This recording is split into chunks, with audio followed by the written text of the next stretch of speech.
Vamos a continuar hablando sobre la Iglesia de Jesucristo desde una perspectiva familiocéntrica. Desde una perspectiva familiocéntrica. Este tiempo, este momento en el que está viviendo la humanidad, es un momento que amerita de un proceso de valoración bien, pero bien intenso de nuestra familia. Ahora más que nunca debemos valorar nuestra familia y hacerle ver a cada miembro de nuestra familia lo importante que es para nosotros. Y he sentido de parte de Dios hablar de este tema porque no solo estamos ante un cambio, un tiempo de cambio, sino el cambio de un tiempo. No estamos ante el cambio, una época de cambio, sino el cambio de una época. El coronavirus y la circulación de este terrible virus ha cambiado la ruta de la humanidad, ha cambiado la ruta en la cual se desarrollaba la humanidad hasta este momento. Muchas cosas no serán igual después del coronavirus. Muchas instituciones serán diferentes después del coronavirus. Muchos mecanismos de producción serán diferentes después del coronavirus. La economía como la hemos conocido hasta ahora será distinta después de este proceso del coronavirus. Sin embargo, la familia como institución central de todo lo que conocemos tiene que ser fuerte y tiene que ser fortalecida en la medida en que los actores de la familia entiendan el rol y el llamado al cual estamos siendo convocados en este momento. La familia tiene que ser el centro de operación de las iglesias y de eso hablamos la primera parte. Vamos a hablar ahora en una segunda parte con un enfoque un tanto distinto, porque hablamos de la familia en el ministerio de Jesús.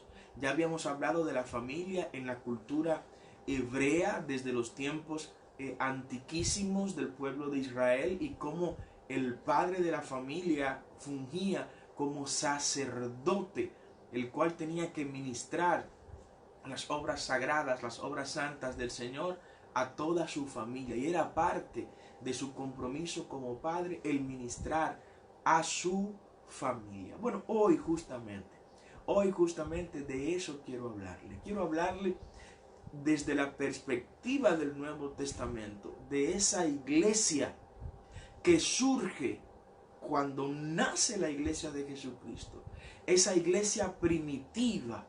¿Qué rol le dio a la familia? ¿Qué rol le dio a la casa?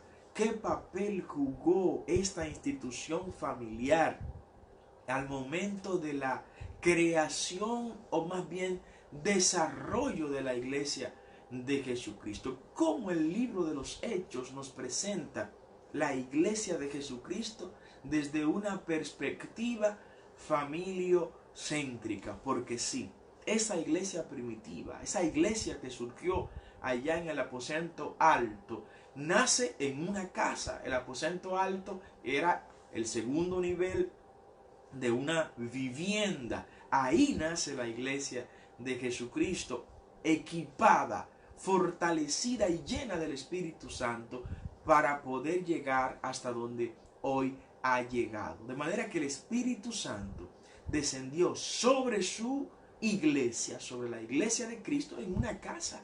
En una casa se puso el sello. Ya pueden salir. Ya están equipados para salir a conquistar el mundo, a trastornar el mundo, como llegaron a definir a los creyentes. Esos son los trastornadores, los que trastornan esta sociedad. Y bueno, de eso quiero conversar, de esa iglesia que surgió en casas y que operó desde las casas. Y este mensaje, movido por el Señor, se los comparto para que sepan el papel que nos toca jugar en medio de esta crisis. Como iglesia familiocéntrica, el rol que nos toca jugar en medio de esta situación, en medio de esta pandemia. Y quiero empezar citando algo que ocurrió iniciando el ministerio terrenal de Pedro, evidentemente, iniciando el ministerio eclesiástico, iniciando la obra, el trabajo de la iglesia de Jesucristo. Está Pedro recorriendo las calles que pueda recorrer y que el Señor le envió a recorrer. Pero se encuentra en el libro de los Hechos con una figura que jugó un papel importante para el inicio de la iglesia. Y quiero compartírtelo de manera textual, lo que dice la palabra. Ojalá tengas tu Biblia, quiero que tengas tu Biblia en la mano, tu Biblia física, con toda la familia a tu lado, por favor. Y que tomes tus notas, toma nota de lo que vamos a estar enseñándote en este día. Y vamos a hablar la mayor parte de esta predicación en el libro de los Hechos. El libro de los Hechos, capítulo 9. Ojalá te vayas conmigo al libro de los Hechos, capítulo 9, desde el versículo 32 al 35. Aquí aparece Pedro, el inquieto Pedro, haciendo una obra hermosa y que ocurrió en una casa. Por eso he visto la pasión y la emoción que tengo al predicar este mensaje. Porque una casa no tiene que ser un lugar para que nos estemos aburriendo. El estar en la casa no tiene que ser una razón para estar amargado, ni estar peleando, ni descargando nuestra ira con los que están al lado de nosotros. No, la casa es y debe ser una iglesia familiar. Debe ser un lugar donde ocurran cosas como estas que les voy a mencionar, que ocurrieron en casas como la casa donde se encontraba Eneas. El libro de los Hechos, el único libro histórico que tiene el Nuevo Testamento, escrito por el doctor Lucas. Recuerden que Lucas no fue discípulo de Jesús directamente, no fue uno de los 12 apóstoles, sino que recibió toda su información de los apóstoles que sí anduvieron con Cristo, y también información del apóstol Pablo, de quien fue Lucas discípulo y compañero de algunos viajes. Distinto a Mateo y distinto a Juan, ni Marcos ni Lucas, aunque escribieron cada uno un evangelio que se considera canónico, inspirado, totalmente fidedigno del evangelio de Jesucristo, ellos dos no estuvieron entre los 12, pero es fidedigna la palabra que nos entregan. Lucas, en el libro de los Hechos, capítulo 9, desde el versículo 32, dice: aconteció que Pedro, visitando a todos, vino también a los santos que habitaban en Lida. Lida, una ciudad que en un momento fue muy importante porque era una ciudad de abastecimiento para los marinos y el transporte comercial marítimo. Y sigue diciendo: y halló allí a uno que se llamaba Eneas. Anote este nombre, por favor. Eneas. Anote este nombre. Al momento que comparte este link con todos sus contactos, por favor le pido que anote este nombre. El nombre de Eneas. Y Eneas, que hacía 8 años. 8 años. ¿Cuánto tiempo dije? 8 años. 8 años tenía Eneas, que estaba en cama, pues era paralítico. Eneas, la Biblia no habla de qué edad tenía Eneas, no habla si era joven, si era adulto, no habla del estado etario de él, pero sí dice que tenía 8 años paralítico en una cama, que todo había que hacérselo, que todo había que realizárselo, que él no podía moverse por sus propias vías. Y esos 8 años en una cama, evidentemente que no era en la cama de la casa del vecino, que no era en la cama de un hospital, no era en la cama de un amigo, no, era en su casa, en su cama. Tenía 8 años en su cama, en su casa, paralítico, sin poder hacer nada, dependiendo de la dádiva y de la limosna de los demás. Y sigue diciendo: y le dijo Pedro,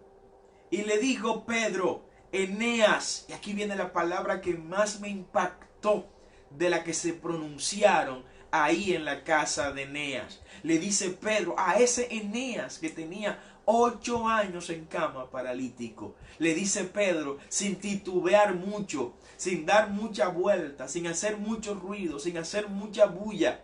Pedro le dice a Eneas, Eneas, Jesucristo te sana. ¿Quién estará escuchando esta palabra que necesitaba escucharla en esta hora? Jesucristo te sana.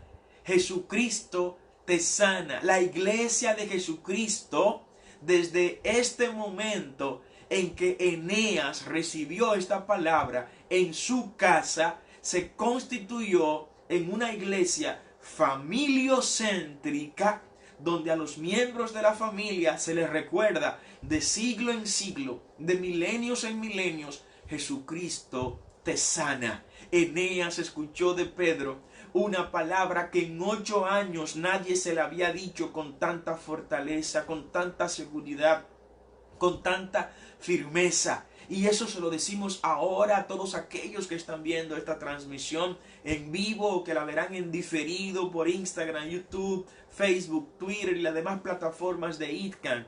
Les decimos, Jesucristo te sana. El mismo Jesucristo de quien hablaba Pedro cuando se refirió allá en la casa de Eneas, es el mismo Jesucristo que hoy le dice a alguien que esté enfermo y esté mirando esta transmisión, Jesucristo te sana. No importa la enfermedad, no importa la circunstancia, no importa lo que esté ocurriendo, no importa el vaticinio de los médicos, no importa el vaticinio de la ciencia, Jesucristo te sana. La iglesia de Cristo nació sanando enfermos y lo hizo en la casa. Y sigue diciendo el apóstol Pedro acá, Eneas, Jesucristo te sana. Y no solo dijo la palabra, porque la palabra, si no va acompañada de una acción, es letra muerta. Como dijo Pablo, la letra muere, la letra mata, mas el Espíritu vivifica. Por eso la palabra de Dios es viva y es eficaz y es más cortante que toda espada de 2 filos. La palabra de Dios se mueve, tiene vida. El Logos vive, fluye, actúa. Y luego de declarar Jesucristo te sana, Pedro le ordena a Eneas con la autoridad de Cristo, levántate. Alguien tiene que levantarse en esta hora. Alguien tiene que sacudirse en este momento. Alguien tiene que decirle a la depresión, mi vida no es para ti. Alguien tiene que decirle a la enfermedad, mi ser no es para ti. Alguien tiene que decirle a la maledicencia, no tienes espacio en mi vida. Me voy a levantar en el nombre poderoso de Jesús. Yo recibo esta palabra que recibió también Eneas. Jesucristo me sana, Jesucristo me levanta, y en el nombre de ese mismo Jesucristo del que predicaba el apóstol Pedro, pues yo me levanto, abrazo esa palabra, abrazo esa declaración, yo abrazo ese decreto y me levanto en el nombre poderoso de Jesús. Y escuchada la orden apostólica del apóstol Pedro hacia Eneas, dice la palabra, y haz tu cama, levántate y haz tu cama. Óigame, cuando me introduzco en la profundidad de este texto, pero ¿por qué Lucas tiene que hacer ese énfasis en haz tu cama? ¿Qué importancia tiene esto? Lo que Pedro le estaba diciendo y que Lucas lo resalta acá a Eneas es que mira, a partir de que yo entré a tu casa, entró Jesucristo a tu casa. Y a partir de que Cristo entró a tu casa, ese Jesucristo te sana. Y a partir de que Jesucristo te sana, pues ya no vas a depender de las migajas de otros. Ya no vas a depender de los favores que otros te hacen. Ya no vas a depender de que alguien venga a hacer tu cama. Haz tu cama, prepara tu cama, arregla tu cama. Ya tú puedes cocinar, ya tú puedes trabajar, ya tú puedes producir, ya tú puedes correr, ya tú puedes ayudar a otros. Ya tú no eres un paralítico que en ese tiempo era un ser recluido para una tercera o cuarta categoría. No, ahora tú eres un ser productivo. Vamos, levántate, Eneas, haz tu cama. ¿Qué era lo que querías hacer?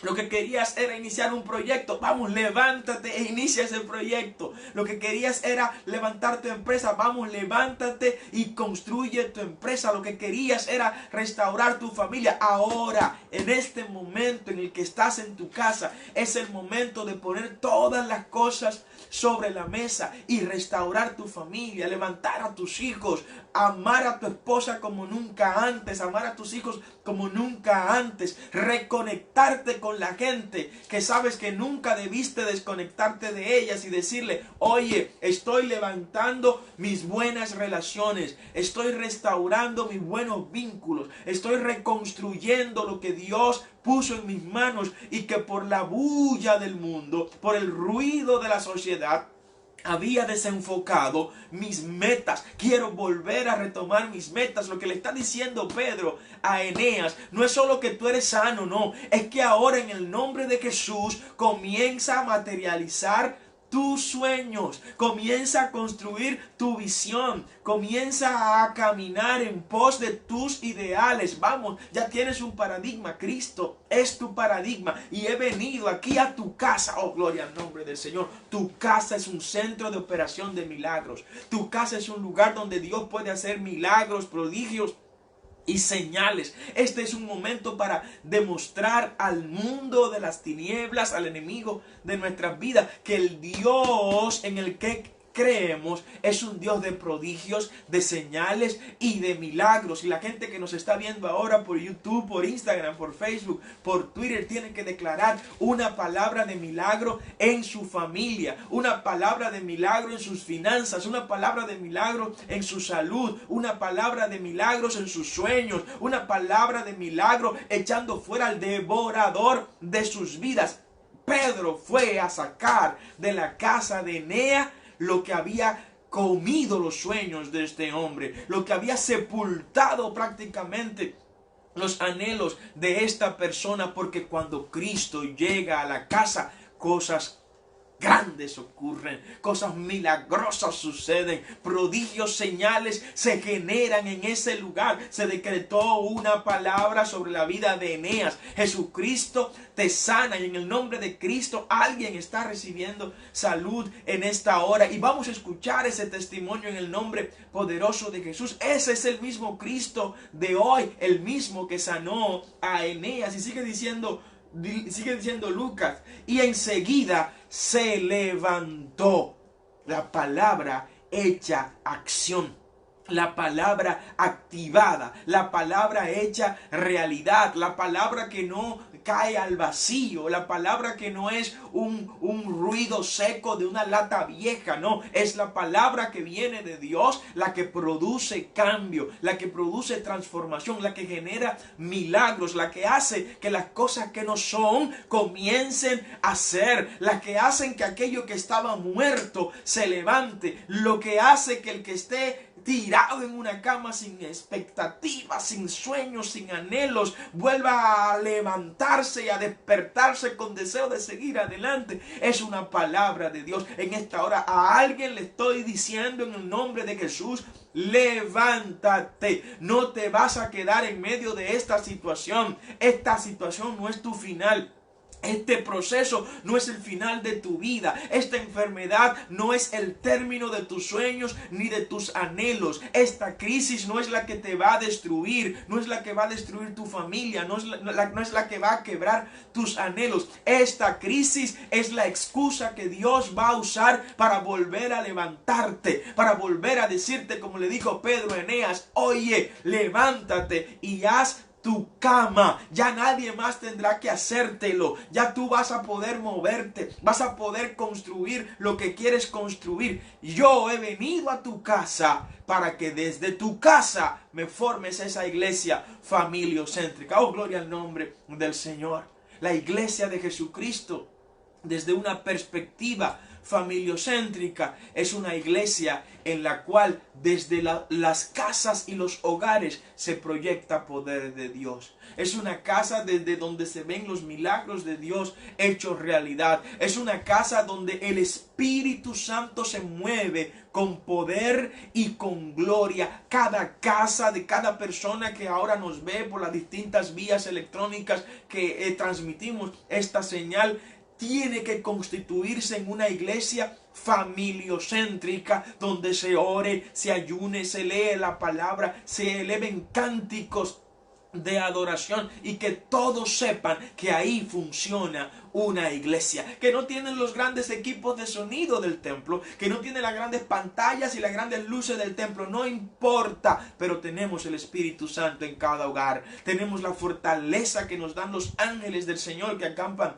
alrededor de los que le temen y los defienden. Yo soy una iglesia familiocéntrica, mi casa es una iglesia familiocéntrica, en mi casa opera una iglesia donde el Espíritu Santo se mueve para hacer prodigios y para hacer señales. A mi casa pueden visitar enfermos y en el nombre de Jesús algo va a ocurrir en favor de ellos. A mi casa pueden visitar gente que necesiten un milagro, y en ese lugar Dios va a hacer milagros, porque somos una iglesia familiocéntrica. Yo quisiera leer a alguien que escribiéndome un amén, como que está aceptando esta palabra. La casa de Eneas así nos lo revela. Pedro resucitó a alguien que en lo personal a mí marcó desde mi niñez, mi vida, desde que leí de esta mujer. Quiero que te vayas conmigo, por favor, al mismo libro de los Hechos. El libro de los Hechos. Hay que conocer el libro de los Hechos para saber cómo la iglesia opera, cómo la iglesia comenzó. Y les voy a decir algo.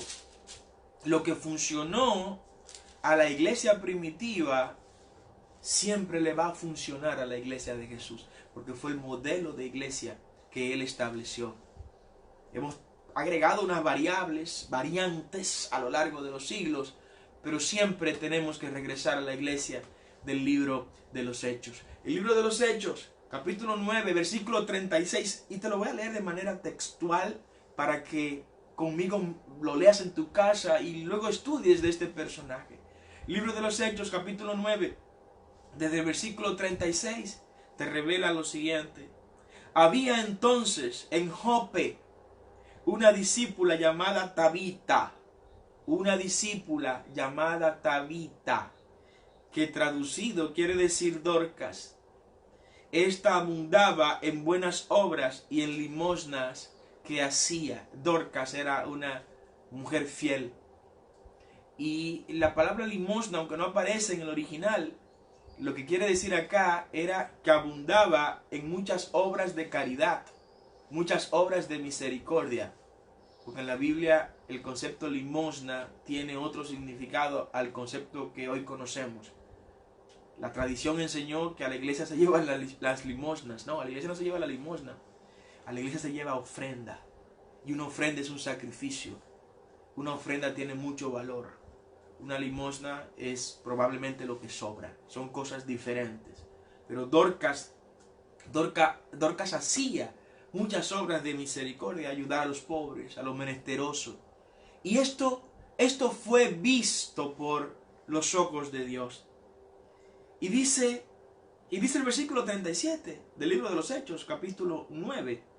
Y aconteció que en aquellos días enfermó y murió Dorcas. Murió. Entonces, Padre, la gente buena muere. Claro que la gente buena muere. Porque si la gente buena no muriera, ¿por qué entonces el Señor dijo, grata es a mí la muerte de mis santos? El Señor mismo lo dijo, grata es a mí la muerte de mis santos. Él se alegra, el Señor se alegra cuando uno de sus santos muere, porque va a su presencia. Y ya Él sabe que ese santo suyo no será más víctima de todas estas situaciones en la tierra, sino que lo tendrá mucho más cerca de como nunca antes lo tuvo. Y ese santo estará mucho más cerca de su Padre como nunca antes lo estuvo. Para comprender esto hay que amar a Dios a profundidad y saber de los propósitos de Dios. Sigue el versículo 37. Y aconteció que en aquellos días enfermó y murió Dorcas, la mujer de las buenas obras. Se nos han muerto pastores en este proceso. Se nos han muerto hermanos que aman a Dios en este proceso de este coronavirus. Pero tengo una noticia. El Señor se agradó y se alegró cuando vio a sus santos subir a su presencia. Aquí lo lloramos, aquí lo sufrimos porque nos van a hacer falta. Que la gente buena quisiéramos que nunca se murieran, ¿no? Pero para el Señor fue un motivo de alegría. El cielo se alegra. Las huestes celestiales tocan todas sus sinfónicas, sus sinfonías, cuando ven que uno de sus santos muere. Por eso dijo Pablo, para mí el vivir es Cristo y el morir es ganancia, porque voy a recibir lo que no podré recibir aquí en la tierra al morir. Así piensa el creyente sobre la muerte. Y estamos en las casas no porque le tememos a este virus infernal que circula por ahí, no. Sino porque hay que acogerse a lo que las mismas autoridades han establecido. Pero una de las cosas que más entristece de este proceso es el no poder abrazar a nuestra gente. El no poder estrecharle la mano a nuestra gente. El no poder decirle a la gente como toda la vida lo hemos hecho con un abrazo fuerte. Dios te bendiga. El no poder darle un ósculo santo a la gente y decirle Dios te bendiga. Shalom. La paz de Dios sea contigo. Es probablemente una de las cosas que más nos duelen en lo personal. Pero Dorcas murió. Dorcas murió. Después de lavada, la pusieron en una sala. La tradición es que la sepultaran de una vez. Que la sepultaron inmediatamente. Pero la pusieron en una sala. ¿De dónde?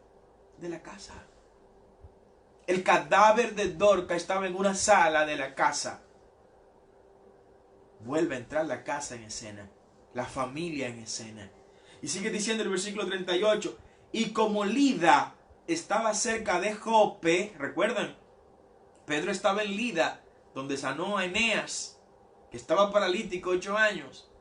Y Lida estaba cerca de Jope. Pues miren lo que dijeron los muchachos de Jope. Los discípulos, oyendo que Pedro estaba allí, en Lida, le enviaron 2 hombres a rogarle, no tardes en venir a nosotros. Llamaron a Pedro. Llamaron a Pedro. Pedro, ven aquí a Jope. Ya que estás cerca, ya en Lida, ya que tú estás en Bonao, ven aquí a La Vega, por favor. Ya que estás en San Pedro, ven aquí a La Romana. Ya que estás en Barahona, ven aquí a San Juan. Ya que estás en Santiago, ven aquí a Puerto Plata. Fue lo que dijeron los muchachos acá. Y escucharon lo que había ocurrido allá en Lida, donde el Señor sanó a través de Pedro, con una declaración apostólica que hizo. En el nombre de Jesús, le devolvió las capacidades motrices en sus extremidades inferiores a Eneas. Y volvió a caminar. Y sigue diciendo. No tardes en venir. Levantándose entonces Pedro, fue con ellos. Y cuando llegó le llevaron a la sala, donde le rodearon todas las viudas, llorando y mostrando las túnicas y los vestidos que Dorcas hacía cuando estaba con ellas. La que hacía Dorcas para ayudar a los demás. Entonces, sacando a todos, Pedro se puso de rodillas y oró. Y volviéndose al cuerpo dijo, Tabita, levántate. Dorcas, levántate. Otra palabra de fe declarada por una persona de Dios en una casa. Otra palabra de poder y autoridad declarada por un hombre de Dios en una casa. Tabita, levántate. No se puso a hablar, no se puso a estar haciendo muchos rituales ni nada de eso. No, es una orden que te estoy dando. Tabita, levántate. Dorcas, levántate. Y ella abrió los ojos y al ver a Pedro se incorporó. En una casa aparece la figura de una mujer que ha sido ejemplo, que ha sido paradigma, siglos tras siglos de solidaridad, de misericordia, de ayuda, de entrega, que es la figura de nuestra amada hermana Dorcas. Dorcas, símbolo de entrega, símbolo de la gente que cree en el darse a los demás. Cuando Pedro llega, que ya está muerta esta mujer, pues a esta mujer muerta Pedro le ordena en la casa: Dorcas, vamos, levántate. No porque tú le tengas miedo a la muerte, no, sino porque tu hora no ha terminado, sino porque tu camino no ha concluido. Eso me preguntó un profesor en la universidad una vez, jovencito y yo iniciando los estudios, profesor de filosofía. Me dice: pastorcito, ¿y si ustedes los cristianos dicen que todo va a ser mejor en el cielo, por qué no se mueren de manera colectiva? Le digo yo: bueno, porque vamos a morir cuando nuestro propósito se haya cumplido en la tierra. Cuando hayamos terminado la obra, entonces nosotros nos iremos. Así que esos hermanos que han fallecido, son pastores, algunos hasta amigos nuestros, que han fallecido por el coronavirus, Dios lo permitió porque su obra terminó acá en la tierra, porque concluyó su llamado, su vocación, su propósito acá en la tierra. Mientras tanto, ninguna plaga podrá tocar tu morada. Mientras tanto, ningún virus podrá hacerte daño, podrá afectarte, porque solo llegará hasta donde Dios permita que llegue. Bendito sea el nombre del Señor. Y en la casa, Dorcas fue resucitada. ¿Qué hay que resucitar en tu casa? Dímelo, escríbemelo. ¿Qué hay que resucitar en tu casa?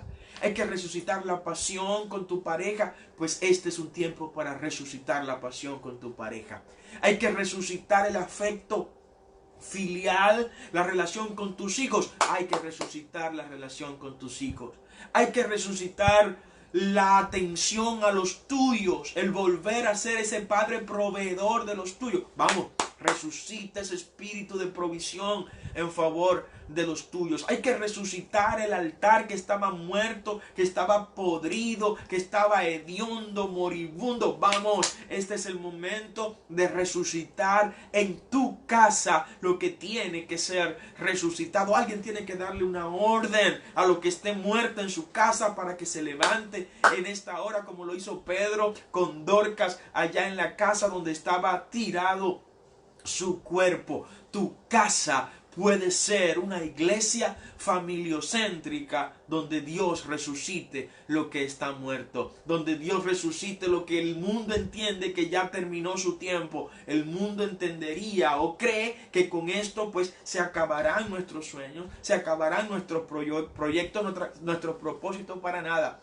Si Dios está en la casa, y si en tu casa hay alguien de fe, y si tú eres una persona de fe, pues convierte tu casa en una iglesia familiocéntrica, donde lo muerto tenga que resucitar en el nombre poderoso de Jesucristo. La Biblia nos enseña sobre varios temas, varias casas importantes, donde cosas importantes ocurrieron. Dorcas, la figura de Dorcas, fíjense cómo surge, y que por siglos y milenios se ha hablado de Dorcas, surge por algo grandioso que ocurrió en una casa. Pedro se queda por muchos días en una casa de la cual te quiero hablar. Te quiero hablar de una casa que aparece en el libro de Hechos. El libro de Hechos, capítulo 9, versículo 43 también. Vamos a verlo ahí. Capítulo 9, versículo 43, aparece algo importante que quiero que tú conozcas. Y se trata de un tocayo de Pedro, Simón el curtidor. Dice: y aconteció que se quedó muchos días en Jope, en la casa de un cierto Simón el curtidor. Pero para que conozcamos más de este Simón el curtidor, vete conmigo al libro de Hechos, capítulo 10, versículo 6. Dice el versículo 6: este posa en casa de cierto Simón curtidor, que tiene su casa junto al mar. Él te dirá lo que es necesario que hagas. Cuando Pedro llega a Jope, la casa en la que se hospeda es la casa de alguien cuyo oficio era el oficio de curtidor. Que ocurre algo impresionante para la historia de la iglesia.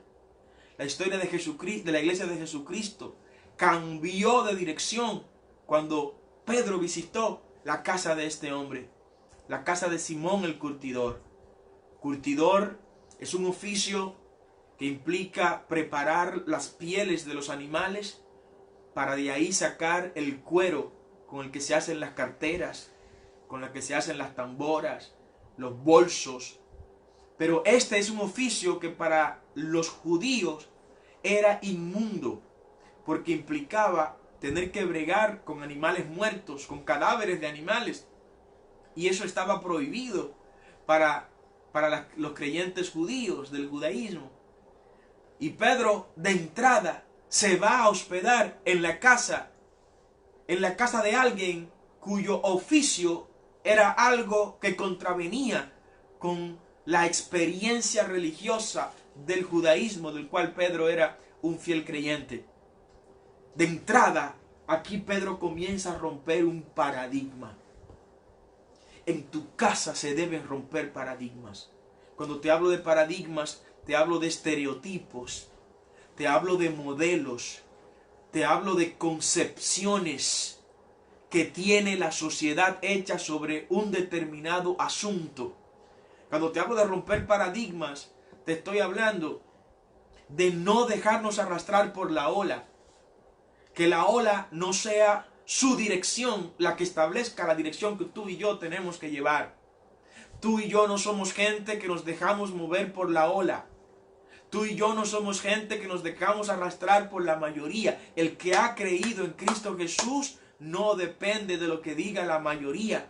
No depende de Vicente ni de lo que diga toda la gente, como decían en el barrio. Los que hemos creído en Jesús no nos movemos por lo que se mueven los que no han creído en Jesús. Nosotros no vivimos por vista, vivimos por fe. Nosotros no estamos caminando como si estuviéramos dando golpes al aire. No, estamos golpeando a un objetivo claro y definido, porque sabemos en quién hemos creído.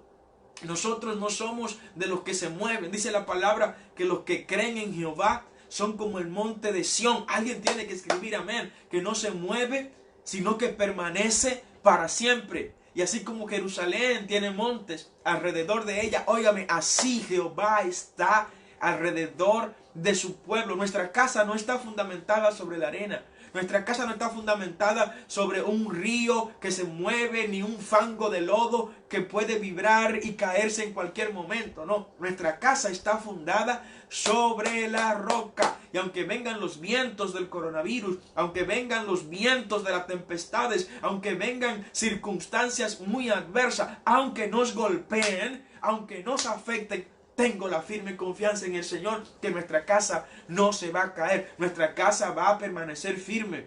Nuestra casa quedará de pie. Nuestra vivienda no se va a caer. Nuestra familia no se va a destruir. Nuestros sueños no van a quedar sepultados en esta coyuntura. Nuestros planes no quedarán eliminados por este virus. Nos vamos a levantar así como se levantó Eneas de su cama. Nos vamos a levantar así como se levantó Dorcas de su ataúd, de su féretro. Nos vamos a levantar porque nuestro Redentor vive, y aún del polvo Él se va a levantar. Y si Él se va a levantar y ve que nosotros estamos también en el polvo, nos va a levantar juntamente con Él. Así que no vivimos por vista ni nos movemos por vista. Nos movemos por la fe que el Señor ha puesto en nuestros corazones. Bendito sea el nombre del Señor.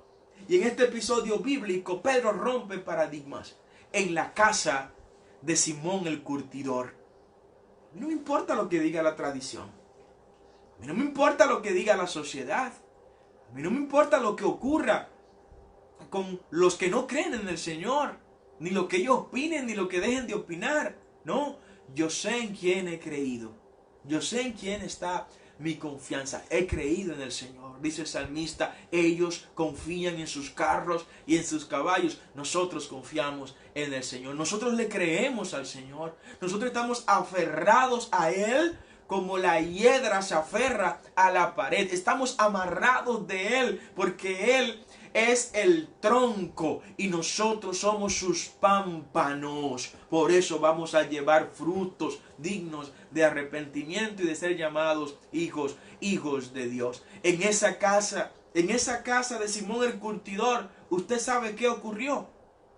En esa casa de Simón el curtidor ocurrió un fenómeno en el cual Dios le dijo a Pedro y a todos los judíos, miren, ya yo me estoy haciendo un pueblo distinto. Estoy haciéndome una nación entre las naciones. En ese lugar, en esa casa de Simón el curtidor, fue donde Pedro, en un momento que al mediodía se fue a orar, a la hora sexta, como dice la palabra, y en esa hora sexta que tenía, además de orar, tenía mucha hambre, el Señor le reveló en el cielo, le abrió un lienzo, y en ese lienzo tuvo Pedro un éxtasis, y vio ese lienzo abierto, y había carnes ahí de todo tipo de animal que para la cultura hebrea era considerada como impuro. Y la voz desde el cielo le dijo a Pedro: Pedro, mata y come. Pedro le dice: pero Señor, ¿cómo me dices que mata y come? Si yo no como esos animales impuros. Yo soy un judío fiel. Yo no puedo matar y comer ese tipo de alimentos. Sí, Pedro, mata y come. Y no llames impuro a lo que yo he purificado. En otras palabras, lo que le está diciendo el Señor a Pedro, en la casa de Simón el curtidor, en una casa el Señor le reveló a Pedro que no llamen impuros a los gentiles, que no llamen impuros a los que no son judíos, porque a partir de ahora, eso fue en una casa que el Señor se lo reveló a Pedro, a partir de ahora, Pedro, mi iglesia estará formada por la gente que venga de todos los lugares del mundo. No importa que sea judío o que sea gentil. Yo los purifiqué en la cruz del Calvario con mi sangre. No llames impuro, por favor, Pedro, a la gente que ya yo he hecho puro, a la gente que ya yo he limpiado. No llames impuro a Simón el curtidor. No llames impuro a quien te va a llamar en poco tiempo para que vayas a su casa, y te voy a revelar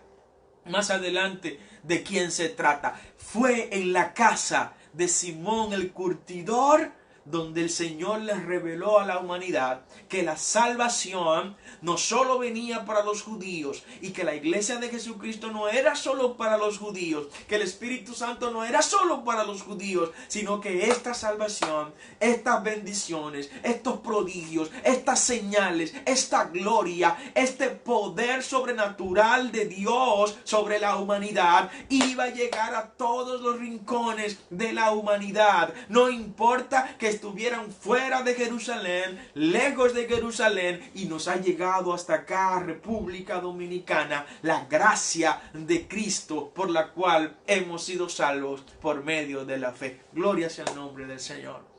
¿Dónde ocurrió todo esto? Ocurrió en una casa. La casa tuya tiene que ser y está llamada a ser un lugar de revelación.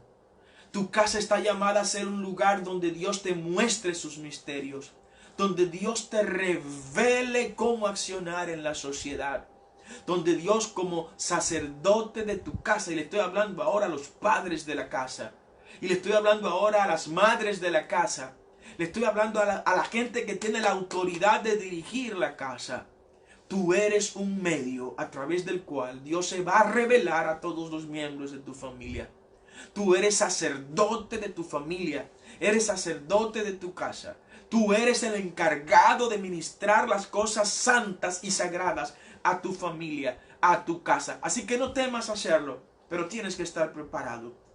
Tienes que estar en sintonía con Dios. Este tiempo en tu casa tiene que ser un tiempo de consagración permanente, de profundizar en los misterios de Dios. Tu familia no la va a formar en Cristo otra persona mejor que como tú puedes hacerla. Te habla un pastor, te habla un padre espiritual que quisiera siempre tener la gente probablemente dependiendo personalmente de nosotros por conveniencia personal. Pero ese no es el llamado al que hemos sido convocados los hombres y mujeres de Dios. Los hombres y mujeres de Dios hemos sido llamados a equipar a la gente en las familias para que no importa lo que pase, esas familias puedan levantar bandera de victoria en el nombre de Jesús. Hoy no puedes estar en el templo físico, pero tu casa es tu iglesia familiar y tú eres el sacerdote de tu casa y tú eres el ministro de tu casa. Nosotros somos acompañantes que te equipamos con herramientas que por alguna razón Dios nos la dio primero a nosotros, por gracia, y por gracia te la estamos entregando. Tu familia Dios te la puso en las manos. Tú eres un mayordomo, tú eres el ecónomo. Eres el que administra tu familia, y esa familia que es de Dios, tu familia es propiedad de Dios, pero tú eres el administrador. Tienes que presentarla mañana ante el Señor con las mejores credenciales. Señor, cumplí mi trabajo como mayordomo de la familia que me diste. Mira los hijos que le entrego a la sociedad. Mira el matrimonio que le entrego a la sociedad. Mira que somos ejemplo de matrimonio ante esta comunidad, no por nuestros méritos, sino por los méritos de Jesucristo. Espero que el tiempo nos dé para concluir esta parte. Fue en la casa de Simón el curtidor donde el Señor le reveló esto a Pedro. Pedro, chacho, ya deja de llamar a los gentiles impuros. No, come, que yo lo hice puro a todos con mi sangre. Todo el que abraza mi sangre, dice el apóstol Juan en una de sus epístolas, que la sangre de Cristo nos limpia de todo pecado. ¿Por qué llamas impuro a los que no son judíos? Fue en una casa donde el Espíritu Santo de Dios se derramó de manera milagrosa y sobrenatural sobre los gentiles. ¿Escucharon lo que dije? La primera vez que el Espíritu Santo de Dios se manifestó sobre gente no judía fue en una casa. La primera vez que gente no judía empezaron a hablar en lenguas angelicales fue en una casa, no fue en el templo, no fue en la sinagoga, no fue en las calles, no fue en una escuela rabínica, no, fue en una casa. Y quiero que te vayas conmigo, por favor, porque sé que has escuchado hablar de este pasaje bíblico, pero quiero que lo leas y lo compartas con tu familia. En el libro de los Hechos, capítulo 10, ahí mismo nos quedamos, el libro de los Hechos, capítulo 10, versículos 43-46. Te lo voy a leer y quiero que lo memorices también y lo compartas con tu familia. Del versículo 43 dice: de este dan testimonio todos los profetas, que todos los que en él creyesen recibirán perdón de pecados. ¿Dónde está Pedro? Al momento que está Pedro diciendo eso, está en la casa de Cornelio. Cornelio era un centurión. Un centurión era un rango jerárquico de la milicia romana. Tenía a su cargo una centuria. Una centuria estaba integrada por 100 soldados. Se trataba de un hombre de mucha autoridad. Era miembro de una legión, uno de los 10 más importantes, de una legión de los ejércitos romanos. Y Cornelio era de la compañía italiana que estaba en ese momento. Ustedes saben que en el momento en que la iglesia nace y empieza a expandirse el imperio romano, pues evidentemente era quien poseía el gobierno mundial de entonces. Pero este Cornelio, que era un italiano, había conocido del Dios de Israel. Dice la Biblia que era un hombre amado y que amaba a Dios. Y llamó a Pedro y envió a la casa de Simón el curtidor en Jope, para que en ese lugar esos soldados de Cornelio le dijeran a Pedro: Pedro, mira, te está llamando mi jefe Cornelio. ¿Pero cómo va a ser? Pues yo voy, y voy porque ya el Señor me lo reveló. Y aunque Cornelio es gentil, ya el Señor me está revelando que los gentiles también pueden ser hijos de Dios, y que esta salvación de Jesucristo es también para los gentiles. Y arrancó para allá. Y Pedro, cuando llega a la casa de Cornelio, tamaño sorpresa con la que se encuentra. Cornelio tenía reunida toda la familia. Esto es un símbolo importante de autoridad. Cuando en la cultura hebrea las familias judías tenían que hacer el sacrificio, era obligatorio que todos los miembros de la familia estuvieran en la hora del sacrificio en la casa. En la hora de las oraciones era obligatorio para el niño judío, para la mujer judía, para el padre judío, estar ahí por ley, tenía que estar. Bueno, Cornelio había aprendido eso aparentemente. Y estaba toda la familia de Cornelio en su casa, y sus amigos, y sus compañeros más cercanos. Y cuando Pedro llega, empieza a hablarle, y en el versículo 43 dice: y de este dan testimonio. ¿De quién? De Jesús. Todos los profetas. Porque para considerarse profeta para los judíos tenía que hablar necesariamente de la venida del Mesías. Y todos los profetas por eso procuraron predecir o profetizar con profecías mesiánicas, que todos los que en él creyeren recibirán perdón de pecados por su nombre. ¿Quieres? Todos los que en él creyeren. Todos. Todos. Sin exclusión de raza, de nombre ni de clase social. Y sigue diciendo, y los fieles de la circuncisión, en el versículo 44, perdón, y mientras aún hablaba Pedro estas palabras, el Espíritu Santo cayó sobre todos los que oían el discurso. Mientras Pedro hablaba, el Espíritu Santo descendió sobre Cornelio y sobre todos los que estaban en la casa de Cornelio. Y se desató un fuego y un poder y un mover especial de la presencia del Espíritu Santo en ese lugar. Y para los que critican el hablar en lenguas, Cornelio no era apóstol. Cornelio no estuvo entre los 12. Cornelio hasta gentil era. Dice el versículo 46. Y los fieles de la circuncisión que habían venido con Pedro se quedaron atónitos de que también sobre los gentiles se derramase el don del Espíritu Santo, porque los oían que hablaban en lenguas y que magnificaban a Dios. Se derramó el Espíritu Santo sobre Cornelio, sobre su casa, y la evidencia física de ese bautismo con el Espíritu Santo fue que hablaron en nuevas lenguas. Tu casa tiene que ser un lugar donde el Espíritu Santo se mueva con poder y con gloria. Si tienes que hablar en lenguas en tu casa, puedes hacerlo con toda libertad. Si tienes que moverte en el Espíritu, puedes hacerlo con toda libertad. Si tienes que ungir a los tuyos con aceite ungido y por el cual hayas orado y presentado al Señor, hazlo. No tengas miedo de tomar la dirección espiritual de tu casa. Tu casa es una familia, es una iglesia familiocéntrica. Obra, ministra, excita la presencia del Espíritu Santo como lo hizo Pedro en la casa de Cornelio. En una casa se derramó por primera vez el Espíritu Santo de Dios sobre los gentiles. Por primera vez gentiles, gente no judía, recibieron poder y autoridad del Espíritu Santo. Recibieron equipamiento para ir a dar por gracia lo que por gracia recibieron. Tu casa tiene que ser un centro de fuego espiritual. Tu casa tiene que ser un lugar donde se mueva la presencia de Dios de manera sobrenatural. Tu casa tiene que ser un altar donde el fuego de Dios esté ardiendo de manera permanente. Tu casa no tiene que ser un campo de batalla. Tu casa no tiene que ser un lugar, un ring de boxeo. Tu casa no tiene que ser un centro donde dos bandas se estén matando. Tu casa no tiene que ser un escenario donde se esté midiendo fuerza, quién tiene más poder, si el hombre o la mujer. Tu casa no tiene que ser un centro donde la gracia de Dios se haya ido por las tantas discusiones. Tu casa no está llamada a ser eso. Tu casa está llamada a ser una iglesia familiocéntrica, una iglesia donde el Espíritu Santo se mueva. A que hubo caos, pues el Espíritu Santo es experto en eso. Dice la palabra en el libro de Génesis que en el principio creó Dios los cielos y la tierra, y que la tierra estaba desordenada y vacía, y que el Espíritu de Dios se movía sobre las aguas. El Espíritu de Dios se mueve sobre el caos. El Espíritu de Dios elimina el caos y establece su orden. Tu casa está llamada a tener el orden del Espíritu Santo de Dios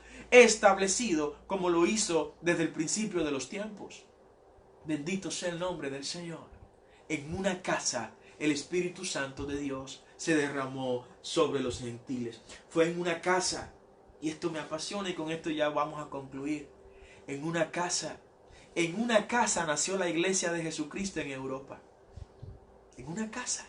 Te voy a hablar de la primera persona que se convirtió al Evangelio en el continente europeo. Sí, en esa Europa que expandió el Evangelio por todo el mundo, en esa Europa. Esa Europa centro del Evangelio, sí. ¿Sabes quién fue la primera persona que se convirtió en Europa? Fue una mujer, una empresaria llamada Lidia. Lidia era una industrial del sector textil, del área de las telas. Y Lidia vendía telas de color púrpura, de color morado. Y estas telas que ella vendía, algunos creen que ella misma las preparaba, que ella misma las pintaba. Y en un momento en que fue Pablo a predicar a Filipos, esa ciudad que lleva el nombre del padre de Alejandro Magno, Filipo de Macedonia. En honor a Filipo se puso nombre a esta ciudad donde trabajaba y vivía Lidia, pero Lidia era de otro lugar de origen. Había nacido en Tiatira, pero por razones aparentemente comerciales se movió a Filipo. Y allá en Filipos llegó Pablo. Y Pablo tuvo una reunión de mujeres. Dios bendiga a las mujeres que se reúnen para escuchar a la gente de Dios.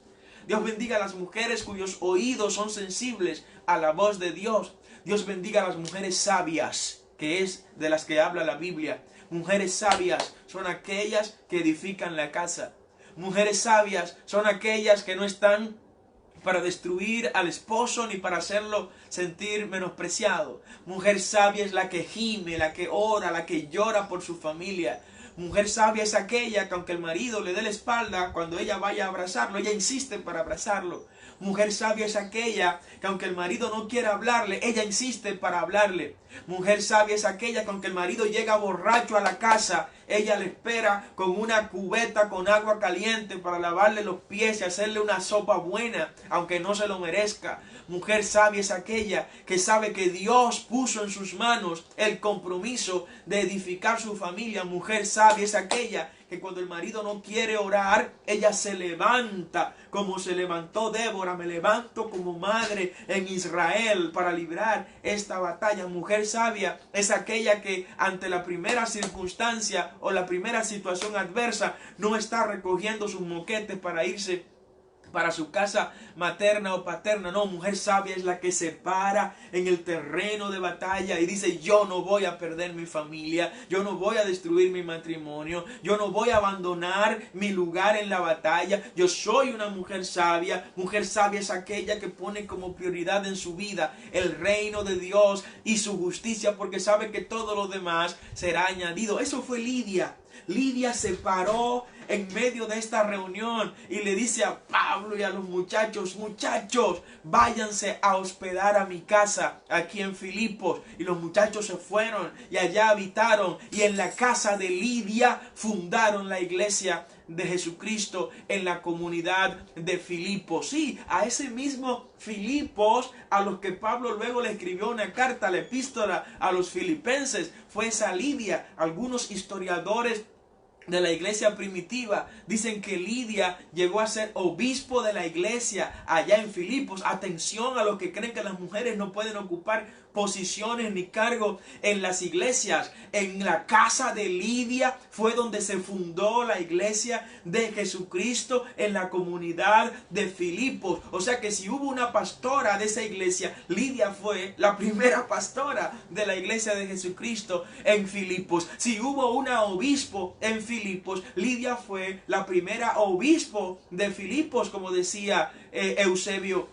de Cesarea, este historiador de la iglesia primitiva. De lo que estamos hablando acá, de que el evangelio entró a Europa por una casa, y esa casa fue la casa de Lidia, quien además de ser una mujer santa, fue una gran empresaria que puso todas sus riquezas al servicio del reino de Dios. Tu casa es una iglesia familiocéntrica. Dios te bendiga, Dios te guarde, y oro por aquellos que aceptan a Jesús en esta hora. Padre, recíbelos como tus hijos. Oro por los enfermos en el nombre de Jesús. Pido sanidad para todos los que necesiten un milagro en esta hora. Dios te guarde, Dios te bendiga, y hasta la próxima será. Bendiciones.